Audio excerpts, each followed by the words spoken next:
ಜೀವನದಲ್ಲಿ ನಮಗೆ ಎಷ್ಟೋ ಜನ ಸಿಗ್ತಾರೆ, ಎಷ್ಟೋ ಜನರ ಜೊತೆ ಮಾತುಕತೆ ಆಗತ್ತೆ. ಎಷ್ಟೋ ಜನ ಸಂತೋಷವಾಗಿದ್ರೆ ಇನ್ನೆಷ್ಟೋ ಜನ ಚಿಂತೆಯಲ್ಲಿ ಮುಳುಗಿರ್ತಾರೆ.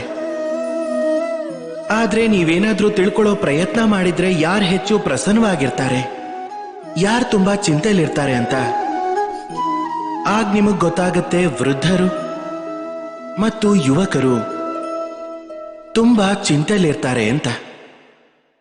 ಇನ್ನೊಂದು ಕಡೆ ಮಕ್ಕಳು ಸದಾ ಪ್ರಸನ್ನವಾಗಿರ್ತಾರೆ, ಚಿಂತೆಯ ಒಂದು ಗೆರೆನೂ ಇರಲ್ಲ. ಕಾರಣ ಏನು? ಈಗಿದು ತುಂಬಾ ಸರಳ ಅಂತ ಹೇಳ್ತೀರಾ. ಮಕ್ಕಳಿಗೆ ಅಷ್ಟು ತಿಳುವಳಿಕೆ ಎಲ್ಲಿರುತ್ತೆ? ಅವ್ರಿಗೆ ಜೀವನದ ಸಮಸ್ಯೆ ಗೊತ್ತಾಗೋದಕ್ಕೆ, ಕಷ್ಟಗಳು ಗೊತ್ತಾಗೋದಕ್ಕೆ, ಜವಾಬ್ದಾರಿ ಗೊತ್ತಾಗೋದಕ್ಕೆ.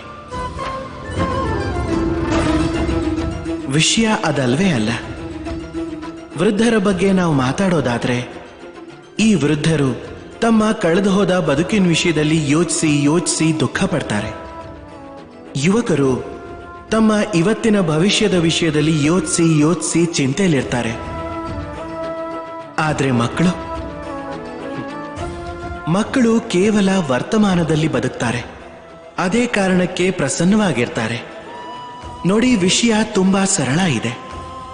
ನೀವು ಭೂತಕಾಲನ ಬದಲಾಯಿಸೋಕ್ಕಾಗಲ್ಲ. ಮತ್ತೀಗ ನಿಮ್ಮ ಭವಿಷ್ಯ ಇನ್ನೂ ಉಜ್ವಲವಾಗಬೇಕು ಅಂದ್ರೆ ಅದಕ್ಕೆ ನೀವಿವತ್ತು ಕೆಲಸ ಮಾಡಬೇಕಾಗತ್ತೆ. ಇವತ್ತೇ ಪರಿಶ್ರಮ ಹಾಕಬೇಕಾಗತ್ತೆ.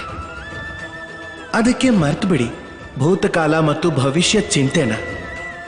ವರ್ತಮಾನ ಕಾಲದಲ್ಲೇ ಆನಂದ ಪಡೀರಿ.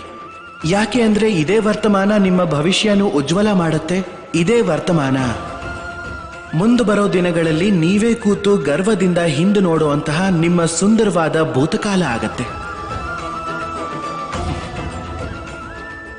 ರಾಧೇ ರಾಧೇ.